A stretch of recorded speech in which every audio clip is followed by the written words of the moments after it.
Bonjour et merci à tous d'être ici. Donc, je m'appelle Yannick Perret. Je vais vous faire un retour d'expérience sur l'utilisation d'Istio avec Kubernetes.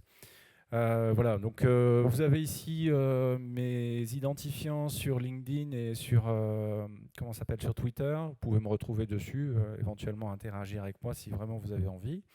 Euh, alors me concernant, donc je suis depuis de nombreuses années, je suis administrateur Linux, enfin système, pas que Linux, hein, parce qu'en réalité j'ai fait pas mal de systèmes, tout ce qui est AX, Solaris, enfin des vieux trucs. Et donc j'utilise depuis 20 ans tout ce qui est produit open source et euh, donc tout ce qui est autour de Linux. Il y a quelques années, donc avec l'arrivée de Docker, bah, j'ai commencé à m'y mettre donc pour faire surtout du test, des choses, des procédures de test pour de l'installation, pour tout ce qui tourne autour d'Ansible, où j'ai passé pas mal de temps donc sur Ansible, parce que c'est un produit que je connais depuis maintenant 5 ans. Donc, et j'ai donc contribué dessus, j'ai fait quelques patchs pour améliorer certains aspects au niveau de la performance ou faire quelques petites contributions. Et j'ai écrit un livre sur le sujet aux éditions ENI. Mais je ne suis pas là pour parler d'Ansible ou de Docker aujourd'hui, je suis là pour vous parler de ma nouvelle passion, donc qui est Kubernetes. Voilà. Alors avant de parler de Kubernetes et d'Istio à proprement parler, je vais vous parler un peu de mon background d'admin 6 et puis de admin middleware et voir un petit peu la stack que j'avais l'habitude d'utiliser voilà, il y a quelques années, qui n'était pas forcément très folichonne. Donc ça, c'est des choses que j'ai pu utiliser au travers de mes différentes missions. Alors il y a du Logstash, il y a du TCP dump, il y a du Wireshark, enfin, il y a plein de choses. Et globalement, ben, tous ces aspects, enfin, j'utilisais aussi beaucoup du SSH, du grep, des choses comme ça. Et le problème, c'est qu'avec l'arrivée des conteneurs, tous ces beaux outils magnifiques n'étaient plus vraiment utilisables. Parce que du coup, on n'avait plus d'accès à SSH sur les machines, enfin sur les conteneurs. Donc pour pouvoir faire du débogage sur ce qui se passe au niveau donc des logs et tout ça, on est obligé de changer un peu sa façon de travailler. Et dernier aspect, on n'a plus vraiment la possibilité d'utiliser des choses comme le TCP dump ou du Wireshark, alors que c'était vraiment un outil que j'utilisais énormément pour pouvoir comprendre ce qui se passait au niveau de mes services, pour savoir qui c'est qui communiquait avec quoi et qu'est-ce qui se passait. Et vous l'aurez compris, quand on doit commencer à déployer une application en microservice qui est distribuée sur plusieurs nœuds dans un cluster cube sur lequel ben, on ne sait plus vraiment où se trouvent les choses, quand on a un problème ben, derrière et qu'on se pointe sur ce genre de système, on peut se retrouver un petit peu déphasé. Donc c'est là-dessus donc on va essayer de parler d'Istio et de voir en quoi moi ça m'a aidé un petit peu à pouvoir retrouver un peu mes repères et voilà.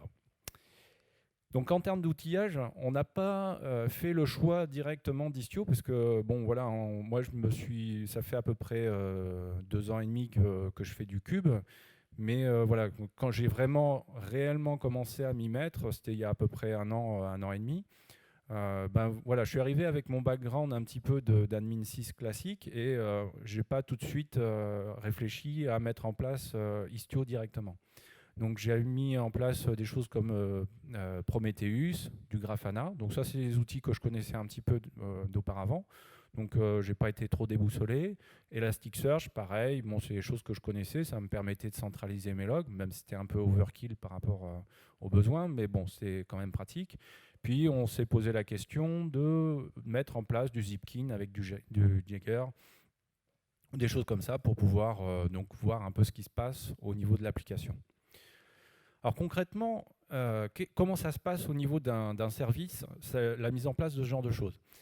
Ce qui va se passer, c'est qu'on va avoir un développeur, donc mon collègue, il a besoin de déployer un nouveau service, donc il crée son application, on la package dans un conteneur, et puis voilà, c'est du Spring Boot, voilà, pas de souci, ça marche très bien.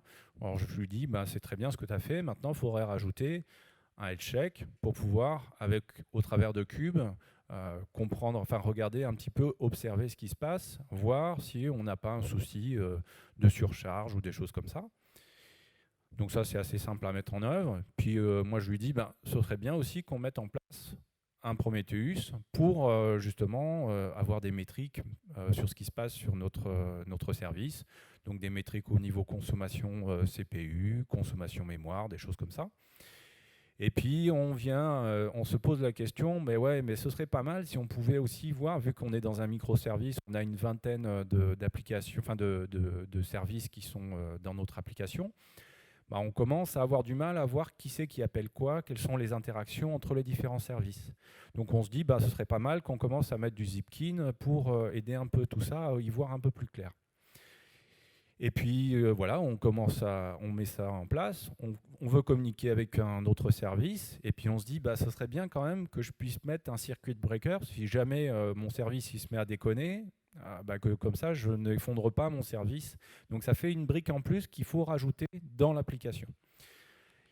On rajoute avec ça du SSL, donc, parce qu'on se dit, voilà, c'est plus moi qui me posais la question, comment est-ce qu'on ferait pour rajouter du SSL dans ce contexte-là? Et sauf que, bien sûr, on n'a pas que du Spring Boot dans notre service. On a plein de choses très disparates. On a du Java, on a une brique Kiklo qui nous permet de gérer la gestion des secrets entre les différents services, du JavaScript, de l'Express.js, du MongoDB, du Rabbit, j'en passe et des meilleurs. Donc, à partir de là, on s'est posé 2 secondes et on s'est posé une petite question. On s'est dit, mais bon, qu'est-ce qu'on fait? Est-ce qu'on fait l'intégration pour chaque service ou est-ce qu'on essaye de se poser 2 minutes, de regarder ce qui se fait sur le marché et de partir sur une direction un peu différente? Donc vous doutez bien que je vous parlais d'Istio à partir de maintenant. Voilà, c'est ce qu'on a fait, on s'est dit, voilà, Istio, ça a l'air d'être pas mal. La 1.0 vient juste de sortir. C'est le moment de partir sur cette superbe solution. Donc concrètement, comment ça se traduit au niveau de votre application? Donc si on reprend le schéma qu'il y avait tout à l'heure, bah finalement, ce qui va se passer, c'est que tous les éléments que vous aviez intégrés directement au niveau de votre application, vous pouvez les externaliser et finalement les déléguer auprès d'Istio. Donc ce qu'on va avoir, c'est donc un sidecar Istio qui va être ici donc représenté en bas avec le petit bateau, qui va prendre en charge toute la partie surveillance, enfin une partie de la surveillance, pour avoir des temps de réponse sur nos différents services, pour pouvoir récupérer les traces distribuées de nos différentes applications et gérer tous les aspects retry, circuit breaker et compagnie. Ça prend également en charge toutes les problématiques de chiffrement, et on verra ça tout à l'heure, et ceci de manière totalement agnostique. C'est-à-dire que je n'ai plus besoin de savoir qu'est-ce qui tourne comme application, enfin, j'ai plus besoin de connaître les détails au niveau de mes différents services. Alors concrètement, comment ça se passe? Donc là, vous avez le schéma d'Istio à proprement parler, de l'architecture d'Istio. Donc vous avez la partie là-haut qui représente ce qu'on appelle le data plane. Data plane, finalement, c'est quoi? Ça va être l'ensemble des services avec leur sidecar. Et donc c'est cet ensemble d'éléments va constituer le maillage de services d'Istio à proprement parler. C'est-à-dire que les communications ne se passent plus directement d'un élément vers l'autre, du service A vers le service B, mais vont passer forcément par un proxy. Donc ce proxy s'appuie sur l'outil qui s'appelle Envoy, qui est un produit qui existait auparavant et donc qui a la particularité de pouvoir être programmé par API et qui vous permet de gérer tout ce qui est échange de flux de pod à pod. L'injection, elle se fait au démarrage, donc à l'aide d'un conteneur un peu particulier. On verra comment ça se passe un petit peu après.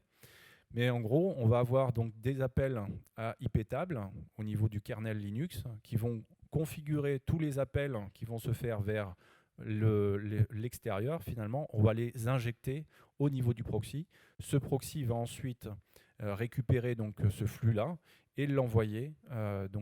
C'est lui qui prendra en charge la communication.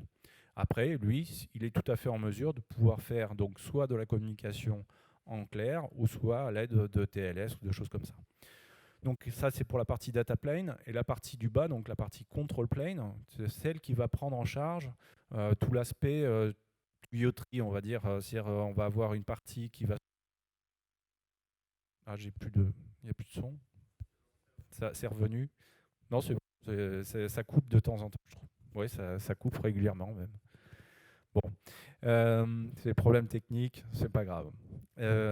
Donc on va voir la partie Citadel qui va par exemple s'occuper de tous les échanges de certificats, des choses comme ça, entre les différents proxys, puisque chacun peut avoir son propre certificat dans son coin. La partie Galet qui va s'occuper de tout ce qui est gestion de la configuration et propagation au niveau des différents éléments d'Istio. La partie Pilot qui va s'occuper de synchroniser la configuration au niveau des différents, des différents proxys qui sont présents. Et la partie Mixer qui est là pour faire de la restitution. Donc il va y avoir à ce niveau, au niveau de cette brique-là, plusieurs types d'adapteurs qui vont vous permettre soit d'exporter donc des métriques de type Prometheus ou des choses comme ça, soit pour envoyer ça dans Zipkin. Et tout ça, c'est packagé dans un seul chart Helm que vous avez possibilité de déployer automatiquement. Alors, l'avantage que vous avez à l'arrivée d'Istio, donc ça va être, comme on l'a évoqué, on va avoir donc toute la partie métrique qui va être directement pris en charge. C'est-à-dire que vous n'avez plus à vous soucier de savoir si vous allez avoir les temps de réponse entre vos différents services. Tout ça, c'est pris en j'ai dû... Ouais, ça décolle. Bon, c'est pas grave. Vous avez aussi l'aspect, donc, avec la mise en place donc, de tout l'aspect traces distribuées, vous êtes en mesure, comme ça, a posteriori, de savoir ce qui s'est passé et de pouvoir regarder quels ont été les appels qui ont été faits et quelles sont les dépendances et de observer a posteriori ce qui a pu se passer durant un appel. L'autre aspect, donc on en a parlé, c'est le SSL. Vous êtes en mesure de pouvoir faire du SSL. On va le voir, hein, c'est une simple déclaration. Ça permet de gérer automatiquement la mise en place de mutual TLS et bien sûr le coupe-circuit, le retry, enfin tous les mécanismes bas niveau que vous n'avez plus besoin de vous occuper. Alors, je vais vous faire quelques démos par la suite. Alors, ce que j'ai essayé de faire, c'est de mettre tout ça sur un repository Git. Alors, ça s'appuie pour fonctionner sur un service managé basé sur EKS. Pour créer le cluster, je me suis appuyé sur un outil qui s'appelle EKSCTL. Donc je vous recommande, si vous avez du cluster EKS à créer, faites un tour dessus, c'est très pratique, ça vous évitera de vous prendre la tête sur tous les aspects CloudFormation et compagnie. C'est très très bien. Ça se branche, j'ai fait tout le branchement nécessaire pour la partie Let's Encrypt et Route 53. Donc Route 53, c'est la partie DNS. Let's Encrypt, c'est pour tout ce qui est gestion de certificats publiés sur Internet. Donc on va voir tout ça. Au niveau de l'application que j'ai déployée une application qui s'appelle Mailhog, qui sert à faire je ne sais pas si vous connaissez, c'est une appli qui permet de faire de l'interception de requêtes SMTP. Donc c'est pour faire de la mise au point, par exemple, de mails. C'est pour éviter de polluer votre boîte aux lettres avec vos mails. Vous avez un port SMTP, vous renvoyez ça là-dessus, ça intercepte tous les messages, ça vous les met dans une interface webmail, on verra. C'est assez pratique à utiliser, enfin, moi je trouve ça assez pratique. Donc le but de l'exercice, ce sera de présenter ce service-là donc de deux manières différentes, soit de manière traditionnelle avec le Nginx Ingress, qui va lui prendre en charge la communication depuis l'extérieur à l'aide d'un reverse proxy Nginx. Et de l'autre côté, une partie gateway, qui est le mécanisme Istio. Donc on essaiera de voir, de descendre un petit peu dans les arcanes pour voir comment ça se passe. Alors le premier truc dont on va parler, c'est le sidecar. Parce que jusqu'à maintenant, je vous ai dit, voilà, c'est merveilleux, on met un sidecar et puis automatiquement, on a notre service, le service mesh. Mais finalement, on ne s'est pas dit, mais comment est-ce que je fais pour rajouter ce sidecar?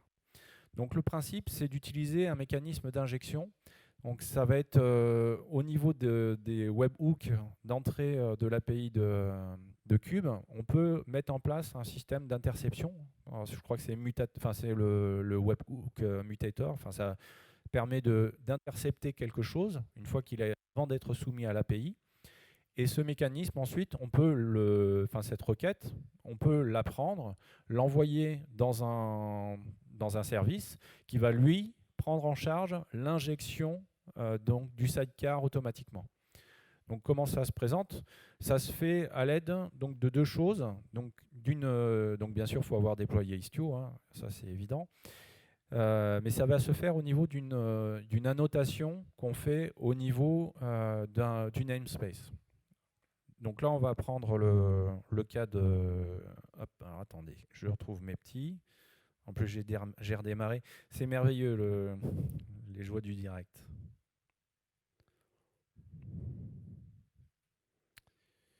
Ah merde, alors du coup, excusez-moi, hein, j'ai un petit souci.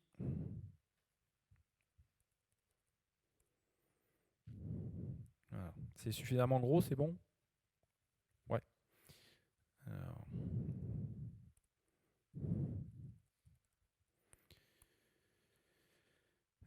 Donc si on regarde donc au niveau du namespace, alors on va regarder déjà les namespaces qui sont présents et on va regarder l'annotation, enfin le label qui permet de faire l'injection. Donc là on va voir normalement la liste des namespaces. Donc j'en ai juste un qui est donc là qui est l'élément de démo, donc lui qu'on verra aussi tout à l'heure avec Kali. Et on voit qu'ici, le namespace test Istio, lui, n'a pas la notation. Donc on va la rajouter tout de suite, comme ça on va pouvoir s'en servir pour après. Voilà, label test Istio.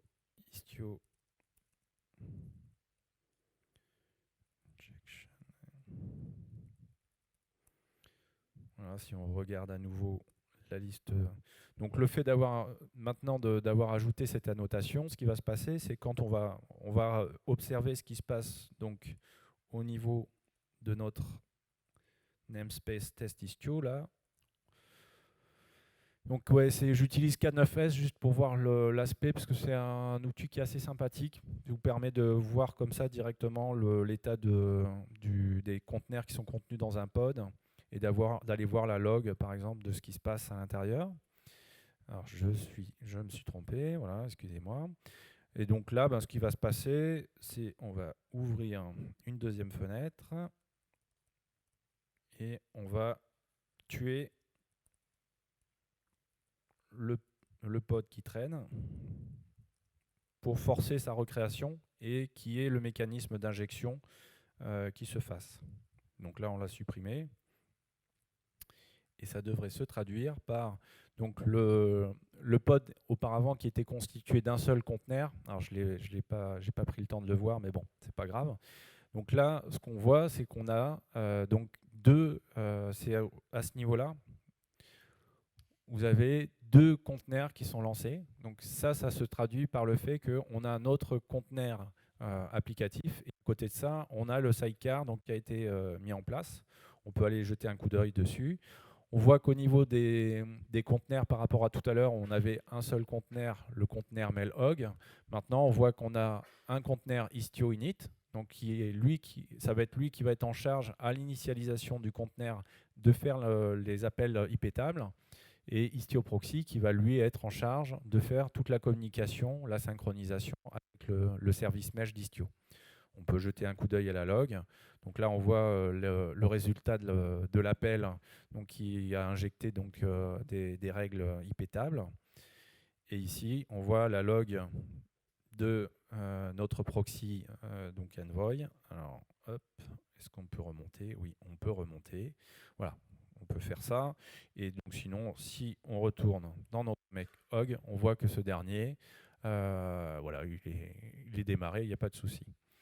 Alors, ce qu'il y a d'intéressant, on peut faire un petit test. C'est la première chose dont on va bénéficier quand on met cet élément-là en place, c'est que si on ne référence plus les services, je vous le montrerai peut-être plus tard, mais c'est intéressant, c'est qu'on n'est plus en mesure de pouvoir injecter un pod dont on n'a pas défini les services. Bon, on verra ça un peu plus tard, mais bon, en termes de visualisation, donc là, on a injecté notre mécanique. Donc, avec Istio, vous avez plusieurs interfaces qui vous permettent de communiquer, enfin de pouvoir observer ce qui se passe. Donc le premier, ça va être Kiali. Alors on va aller voir ça. Ah ben voilà, il est déjà tout démarré. Donc Kiali qui est ici. Alors il est créé par défaut avec un compte admin, hein, donc ça c'est quelque chose qu'il ne faut pas faire, mais voilà, voilà ce que ça donne. Donc en termes, ici vous pouvez aller dans l'espace graphe et ça vous permet d'observer un petit peu ce qui se passe. Par exemple, si on observe la partie test Istio, on voit que ici on a une application qui s'appelle MailHog qui est accédée par la gateway Ingress, donc qui est le point d'accès externe qui nous permet d'accéder au service MailHog. Alors le service en lui-même, je ne vous ai pas présenté, mais il est accessible via deux URL. Donc par le mailhog-istio d'un côté et le mailhog-ingress de l'autre côté. Alors on va faire un CTRL F5 pour vérifier que ça marche bien. Ça fonctionne bien, donc c'est merveilleux. Voilà, ça passe bien. Donc là, ce qu'on va faire, on va générer un peu de trafic sur l'autre application, de l'autre espace de nom qui s'appelle démo, pour voir un petit peu ce qui se passe. Donc là, actuellement, ce dernier n'a pas de comment s'appelle. On va générer un trafic. Voilà, hop. On va aller jeter un coup d'œil dessus, tiens d'ailleurs. Cette application-là, je vais y arriver.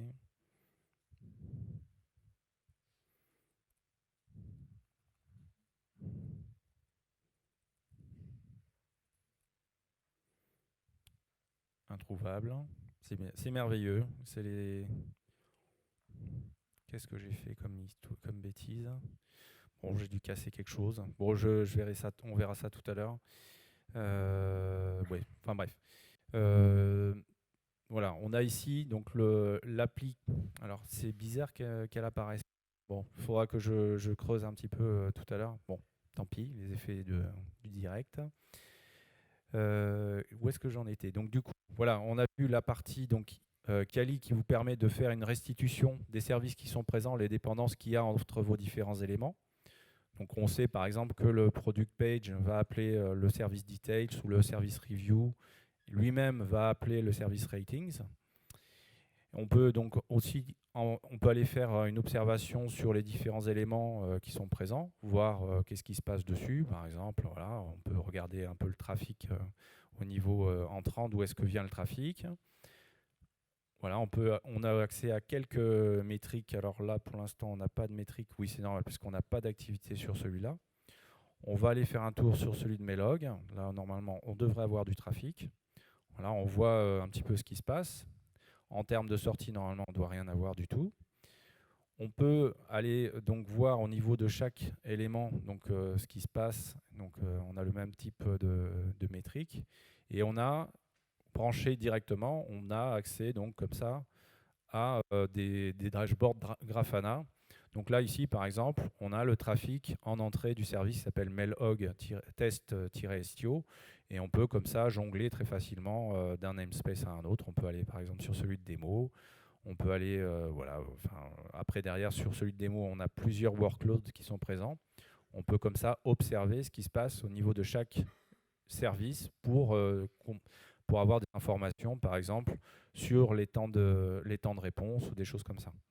Donc là, au niveau d'Istio, on voit ici, par exemple, on a les temps de réponse avec des pourcentiles, donc avec les 99 pourcentiles, 90 et 50 donc automatiquement. Donc ça permet en termes comment s'appelle d'observation, de voir un petit peu ce qui se passe. Et ça vient, voilà, c'est gratuit, c'est quelque chose qui vient, on a juste à le déployer, c'est à disposition. Voilà. Alors, au niveau du TLS, donc pareil, on en a parlé tout à l'heure. Donc, il y a possibilité de pouvoir donc ajouter du chiffrement mutuel TLS. Donc, c'est avec des échanges de certificats. Et ceci de manière transparente. C'est-à-dire qu'on peut très bien imaginer avoir dans un premier temps, une situation dans laquelle on souhaite juste activer le TLS, mais qu'on laisse quand même des services externes pouvoir se connecter en HTTP, et dans un deuxième temps, pouvoir l'interdire. Donc l'activation, ça se fait avec une... alors, attendez, il faut que je retrouve mes petits. Voilà.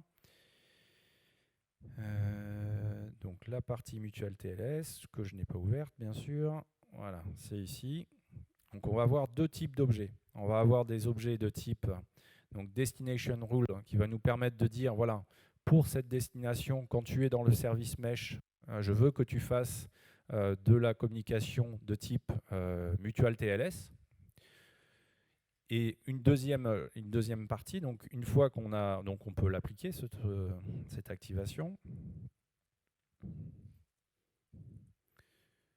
Hop.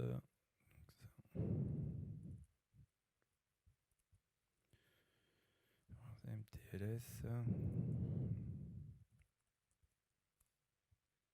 Donc voilà, ça, ce que ça permet de dire, là on a activé le mutual TLS sur notre appli.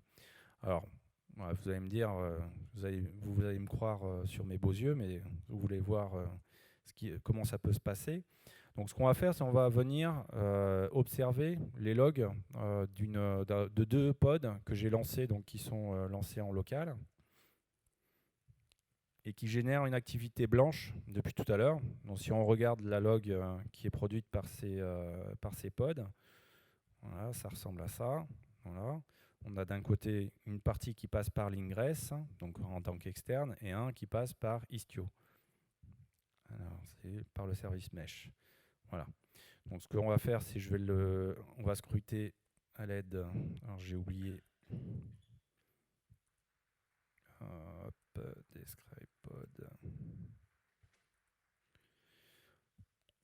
On va venir scruter les logs qui sont produites par les pods qui ont le label type égale test, donc qui est ici. Voilà. Alors.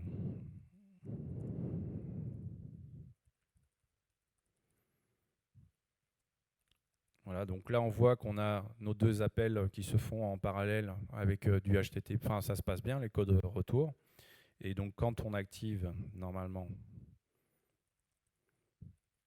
donc là on force, du coup là on l'a juste activé mais de manière non stricte. Là maintenant ce qu'on peut faire, c'est on peut appliquer une police. Alors, excusez-moi, hop. On va appliquer donc comment s'appelle, la police de manière stricte. Et normalement, si ça se passe bien, il devrait commencer à me gueuler dessus au bout d'un moment. Voilà, on a vu un code 502 qui est apparu. Donc là, sur la partie ingress, ce qui se passe, vu qu'on ne vient plus en utilisant le protocole TLS, mais on vient avec du HTTP, ben du coup, on voit qu'on n'a plus le droit de se connecter dessus. Donc on a fait une migration, finalement, d'une partie où on était en HTTP et en TLS en même temps. On a pu, comme ça, basculer sur un mécanisme où on est à 100% TLS. Et on ne peut plus se connecter avec autre chose. Donc voilà, c'est ce qu'on a fait ici. Voilà. Alors, voilà, on a fait un peu le tour de ce que je voulais vous montrer. Bon, malheureusement, j'ai pas plus de temps que ça. Alors, il y a eu quand même quelques difficultés à la mise en place d'Istio. Alors, la première, on l'a vaguement évoqué, c'est le fait qu'il faut être hyper rigoureux sur toutes vos déclarations. C'est-à-dire autant Kubernetes est assez, j'allais dire, laxiste si vous ne le protégez pas avec des network policy ou des choses comme ça. Il vous laisse passer des choses assez importantes. Enfin, par exemple, si vous ne référencez pas un port ou des choses comme ça, il va vous laisser ça va bien passer. Par contre, si vous demandez à avoir à mettre en place un service qui a besoin d'un port, mais que vous ne déclarez pas ce port, eh ben, vous allez vous retrouver à avoir un service qui ne démarre pas. Alors le cas emblématique, c'était Rabbit chez nous, puisque pour pouvoir fonctionner, on avait besoin de 5 ports, de déclarer 5 ports. Et on a galéré un petit peu avant de trouver l'ensemble des ports qu'il nous fallait. Enfin, bon. Donc de ce point de vue-là, on peut prendre un exemple tout bête. Hein. Donc là, on va arrêter le test. Voilà, ce qu'on va faire du coup, ce que je voulais faire, oui, on va prendre le cas tout simple. On va supprimer le service qu'on a de défini au niveau de notre application MailHog. Donc ici, on a une application MailHog et on voit que ici, au niveau de nos pods, voilà, on a donc un pod qui tourne derrière. On va simplement faire une chose, on va supprimer le service pour voir comment ça se comporte. Donc là, delete svc, MailHog. Et donc, ce qui devrait se passer, c'est normalement, alors c'est, si je dis pas de bêtises, je ne sais, alors, attendez, MailHog. Donc, je vais me mettre sur le Xtio proxy pour voir ce qui se passe. Voilà, ce qui va se passer, c'est que notre proxy envoy, il va voir que il n'y a plus de listener qui est défini au niveau de notre cluster cube. Et donc, de fait, le pod va se mettre en état, il ne va plus démarrer. Il va se mettre en, alors, on va forcer un peu les choses parce que là, normalement, il devrait s'en rendre compte au bout d'un moment, mais pour lui forcer un peu la main, on va supprimer le pod en question qui démarrait. Et là, ce qui devrait se passer, c'est que le pod ne devrait plus être en mesure de démarrer correctement. Alors, ouais, je vais mettre, attendez, hop. Ah, excusez-moi. Hop, on revient là. Voilà, ce qui se passe, c'est qu'il y a un des deux pods qui ne démarre pas. Alors bien sûr, c'est celui qui correspond au Istio proxy. Donc ce dernier, lui, si on va voir la log, il va nous dire que voilà, il n'arrive pas à se connecter, donc à récupérer la définition du port 1025 et 8025. Donc c'est les deux ports d'utilisation de MailHog et qui sont définis. Alors on peut regarder la définition au niveau de MailHog. Hop, excusez-moi. Donc au niveau du service, enfin du pod MailHog, voilà, on a bien deux ports qui sont définis. Et le fait de ne pas avoir mis le service fait qu'on n'arrive pas à le démarrer. On va simplement appliquer donc, le service pour voir ce qui se passe. Voilà. Et normalement, bon, je ne vais pas m'emmerder. Voilà, test istio get pods. Normalement, il devrait démarrer aussi sec. Voilà. Voilà, il est passé à l'état running. Donc voilà, le 2 sur 2 indique que les deux pods sont arrivés à démarrer et tout fonctionne. Alors, il y avait ça. Aussi au niveau des choses qui sont... Enfin, au départ, moi, j'ai trouvé que c'était... Enfin, ça avait l'air magique et tout ça au niveau des traces distinctes, des choses comme ça. Il faut bien se dire qu'il y a quand même du code à rajouter, enfin à prévoir au niveau de vos applications. Donc là, ici, c'est des dépendances dans un POM XML pour du Maven. Mais voilà, il faut que vous preniez ça en compte et que vous le mettiez, l'injectiez, vous preniez ça dans votre backlog. Au niveau des choses qu'on n'avait pas forcément prévues, on a eu quelques difficultés sur la mise en place de la communication avec le Keycloak. Je vais en parler juste après. Et il y a aussi l'aspect, pour l'instant, on ne fait pas de distribuer au niveau des requêtes. C'est-à-dire qu'on on collecte tout ce qui est traces distribuées pour tous les services en HTTP. Dès qu'on descend au niveau de la base de données, on ne récupère pas les traces qui sont faites. Parce que si ça implique de changer de driver, de pouvoir injecter les headers dedans. Et donc, du coup, ça, on n'a pas fait ce travail-là, ce qui fait qu'on s'arrête pour l'instant à la partie HTTP en termes de traces. Au niveau, donc j'en parlais un petit peu, au niveau du Keycloak, on a eu quelques surprises quand on a mis le truc en place, parce que ce qui se passait, c'est qu'on passait par un reverse proxy au niveau d'Envoy, et ce dernier, le petit malin, ce qu'il faisait, c'est qu'il nous virait le X-Forwarded Proto, enfin le header, qui indiquait qu'il était en HTTPS, et il nous disait que c'était du HTTP. Alors, d'un point de vue effectivement interne au cluster, c'était vrai, mais pour nous, c'était un peu emmerdant parce que du coup, on se retrouvait à devoir, on pouvait plus activer on pouvait pas activer Keycloak avec du Istio. On était obligé de faire des magouilles pour que ça fonctionne. Et on a trouvé donc il y a des moyens de faire des filtrages, de définir des filtrages au niveau de n'importe quoi, de tous vos appels, pour dire par exemple change-moi le header pour le substituer à la volée ou des choses de ce genre-là. Ça c'est pratique. Dans les trucs aussi un peu rigolos qu'on a eu, c'était tout ce qui était lancement de job. On a eu, comment ça s'appelle, parce qu'on utilise des cron jobs ou des choses comme ça pour faire nos backups de bases de données. Et le truc, c'est que vu que le sidecar est injecté sur tous les pods, eh ben, vous vous retrouvez donc avec un job qui démarre, qui fait son travail, qui s'arrête. Par contre, le sidecar, lui, ben, il continue à tourner et ben, il ne s'arrête jamais. Donc la solution pour ça, ce qu'on a fait, c'est on a ajouté une annotation qui vous permet de dire dans un espace de nom donné, de ne pas faire d'injection du sidecar. Donc ça, c'est la petite annotation que vous avez là.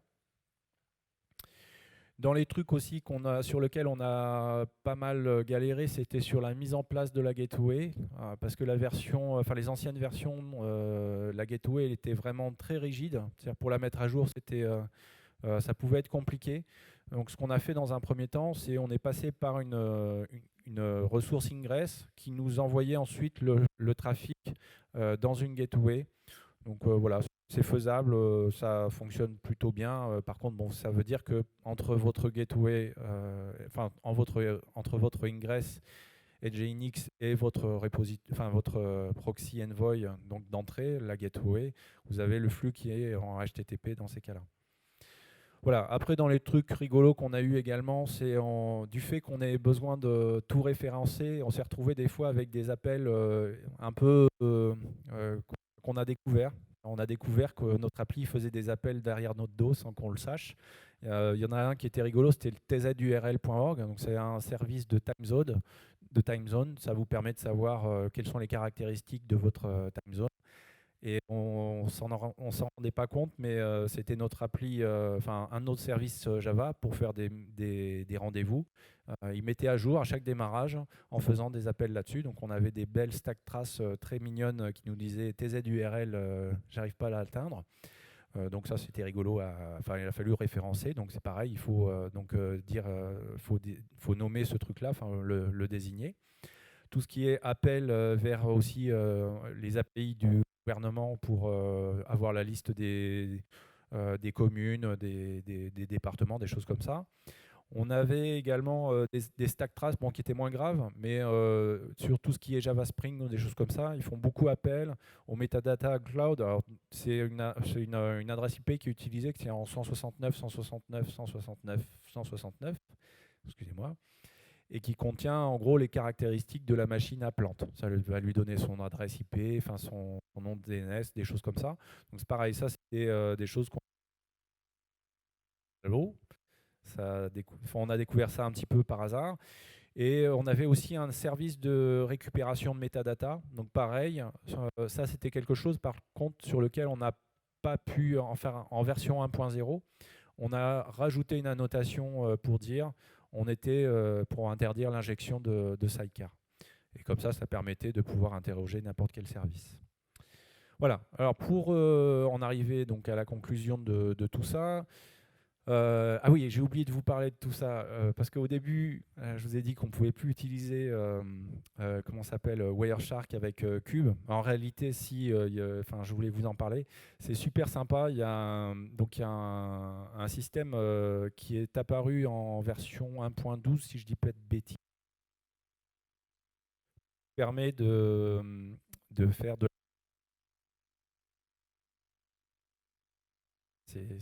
Non, plein de plugins différents. Là, il y en a un qui est très sympathique, qui s'appelle Sniff, et il vous permet de démarrer un conteneur et de se brancher sur le flux de votre pod. Pour un mec comme moi, pour comprendre ce qui se passe au niveau des conteneurs, des pods et compagnie, c'est hyper précieux. Ensuite, vous l'utilisez, voilà, vous l'appelez comme ça, et ça vous crée un pod, ça se rattache à votre pod que vous voulez scruter. Ça lance un Wireshark, c'est magique, utilisez-le. Dans les trucs qu'on fait aussi en ce moment, on est en train de regarder parce que Istio gère tout ce qui est problématique de token JWT et tout ça. On est en train de regarder parce qu'on utilise beaucoup Keycloak pour faire la sécurisation interne de notre appli et les authentifications d'utilisateurs. Et donc on se pose la question de mettre ça en place pour pouvoir ajouter de la sécurité et sortir finalement la sécurité qu'on a mis au niveau de l'application pour la mettre au niveau de du système. la partie native aussi, donc qui vous permet, donc qui est basée sur Istio et qui vous permet de faire du serverless et donc finalement de vous abstraire complètement des problématiques de lancement de pod, puisque du coup, vous avez juste des fonctions à programmer et puis ça supprime tout le besoin de maintenance des pods. Et puis aussi donc supprimer la magouille qu'on a fait au niveau Nginx pour passer sur Envoy et la gateway, enfin le mécanisme de gateway complet. Alors au niveau des trucs qui sont pas encore, enfin moi je trouve un peu dommage, c'est que nous on avait installé, comme j'avais expliqué, on avait installé tout ce qui était Grafana, merde, Grafana et Prometheus de notre côté. Ça manque un petit peu d'intégration avec ce qui existe en dehors d'Istio. Bon, j'imagine que c'est du fait que le produit soit encore un petit peu jeune. Donc ça manque encore un peu d'intégration, mais bon, voilà, ça s'améliore. Parce que je peux dire, c'est qu'en gros, entre la version 1.0 et la version 1.1, il y a eu un gros gap en termes de qualité. Donc honnêtement, ça va dans la bonne direction en tout cas. Voilà. Alors juste pour vous dire sur un aparté, je suis en train d'écrire un bouquin sur Kubernetes, donc, qui va paraître aux éditions ENI d'ici, ça va être début de l'année prochaine ou un truc comme ça, ou fin de l'année. Donc voilà, c'était juste c'était le moment promotion personnelle. Voilà. Au niveau de notre boîte, ben, si vous voulez faire du cube, venez me voir. On fait des choses hyper intéressantes. On essaye de faire de l'agilité, du microservice, des choses comme ça, du conteneur. Donc n'hésitez pas à venir me voir après. Voilà, si vous avez des questions. Est-ce que vous n'avez pas remarqué la latence au niveau des pods parce que chaque pod, là on va injecter du vol. Ouais, alors au niveau de l'injection donc effectivement, toi tu parles de la latence au niveau de l'injection des pods et tout ça. Alors il y a effectivement il y a un temps de latence qui est plus important du fait que tu sois obligé de démarrer un conteneur supplémentaire, des choses comme ça. Donc il faut que tu télécharges ton image et tout ça. Mais normalement, vu que ton image est commune à tout le monde, ça ne se reflète pas plus que ça. On a effectivement constaté un petit temps de démarrage qui peut être plus ou moins important.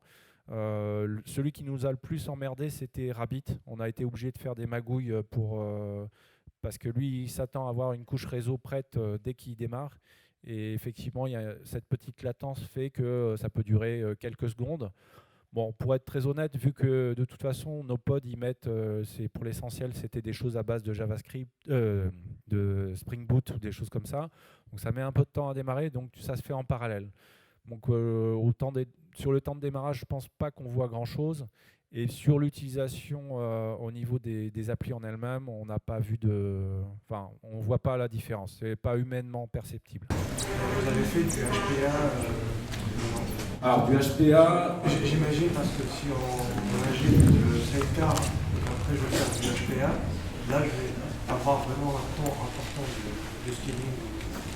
ça change. Alors, le HPA, donc c'est pour la horizontal pod autoscale. Donc c'est pour faire du scale au niveau de chacun des services. On n'a pas vu vraiment de problématiques, mais on n'a pas des problématiques de montée en charge importantes. C'est-à-dire qu'on a des charges qui sont très lisses et on a un service en gros de ce mécanisme d'autoscale. Et vu que nos autres autoscale, il se fait sur, c'est sur quelques minutes. Donc après, sur des choses qui sont effectivement qui ont besoin de scaler très rapidement, peut-être que ça peut se voir. Mais là encore, je ne suis pas persuadé. À partir du moment où il y a des health checks qui sont en place, de toute façon, on ne va pas le faire démarrer tout de suite. On va mettre 10 secondes donc les 10 secondes suffisent. Enfin, de mon point de vue, bien sûr, sur un petit truc. On ne parle pas de pods sur des milliers de nœuds, mais dans notre cas, on n'a pas eu ce problème-là. D'autres questions ?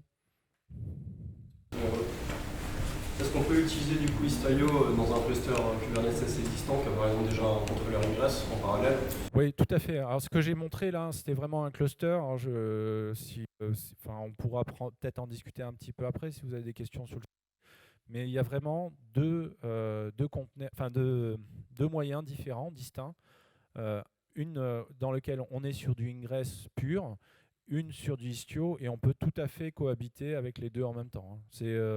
Après, c'est juste la question de l'entrée.